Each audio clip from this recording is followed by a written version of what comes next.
सुबह के किरणों में गंगा जी चमक रही थीं। घाटों पर भजनों की गूंज मानो शहर की आत्मा को जगा रही थी। बनारस एक ऐसा शहर जहां जिंदगी और मौत साथ साथ चलते हैं।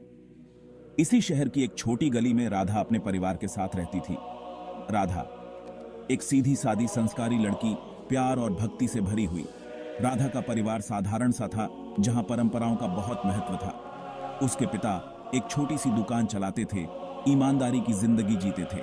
उसकी मां एक धार्मिक महिला, घर और मंदिर संभालती थी। राधा अपनी मां की तरह ही संस्कारी और नेक दिल थी। हर सुबह राधा गंगा घाट जाती, जल चढ़ाती और अपने मन की बात भगवान से कहती। उसकी आवाज में एक अलग ही मिठास थी, जो सुनने वालों को मंत्रमुग्ध कर देती थी। उस नौजवान का नाम था मोहन। मोहन एक कलाकार, जो अपनी कला से लोगों को मोहित कर लेता था। उसकी बांसुरी मानो उसकी आत्मा की आवाज होती थी, जो सबके दिल तक पहुंचती थी। मोहन राधा को देखता रहता, आंखों में एक चमक लिए। राधा शर्मा के नजरें झुका लेती। उस दिन से दोनों के दिलों में एक अजीब सी हलचल शुरू हो गई।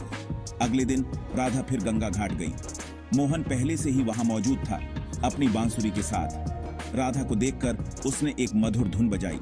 राधा मुस्कुरा दी। उसका मन ही मन उस धुन पर नाच रहा था। राधा और मोहन के बीच प्यार पनपने लगा। दोनों को एहसास हो गया कि वो एक दूसरे के लिए ही बने हैं। मोहन राधा की सादगी और संस्कारों पर फिदा था, वहीं राधा मोहन की कला और संवेदनशीलता की कायल थी। एक शाम गंगा किनारे बैठे हुए मोहन ने अपना दिल राधा के सामने खोल दिया। बोला, राधा, तुम्हारी आंखों में मुझे मेरी दुनिया नजर आती है। तुम बिन मेरी जिंदगी अधूरी है। राधा शर्म से लाल हो गई। मोहन की बातें उसके दिल को छू गईं। उसने भी अपने प्यार का इजहार कर दिया। मोहन, आप मेरे जीवन का संगीत हो। आपके बिना मेरा कोई वजूद नहीं। राधा और मोहन का प्यार तो खिल रहा था, पर उन्हें पता था कि समाज की दीवारें बहुत ऊंची हैं।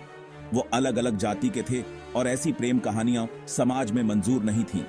एक दिन राधा ने हिम्मत करके अपने माँ बाप को मोहन के बारे में बताया। माँ बाप ने जैसे ही सुना, उनके पैरों तले जमीन खिसक गई।